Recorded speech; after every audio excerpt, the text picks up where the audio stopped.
this abstract has been selected for oral presentation during the recent EBMT meeting, and I presented the short version as an oral abstract, and later during the chronic malignancy working party as a extended version with inclusion of broader parts and technical issues. Early relapse post-transplant is a prognostic parameter, and multiple diagnostic parameters have been associated with early relapse. And among these, poor cytogenetics and failure to achieve a complete response prior to transplant have been claimed to be important parameters for early relapse. And two groups have earlier published attempts of scoring low, intermediate, and high-risk patients for early relapse. Within the EBMT, we aimed to include more patients, so it's a huge study with the greatest number of transplants, more than 14,000. And we have a training cohort, which is more than 7,000 patients who received MEL 200. In addition, there are two cohorts. One is for MEL 200 and the other one is MEL 140. And we allowed all induction regimens, and also tandem autologous transplants were allowed in the analysis.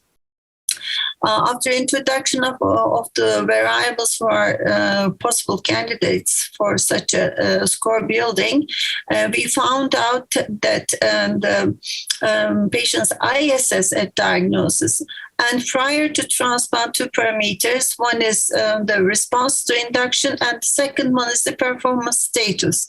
So based on these three parameters and based on the Cox proportional hazard analysis, the hazard ratios were converted to risk scores, and we built up all these and categorizing patients into 5 different tiers.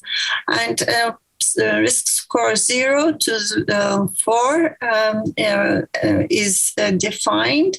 And we see that among all the cohorts, the distribution of the scores are accumulating around a score 1 and 2 for the first two cohort. And for the third cohort, it's peaking with a score 2.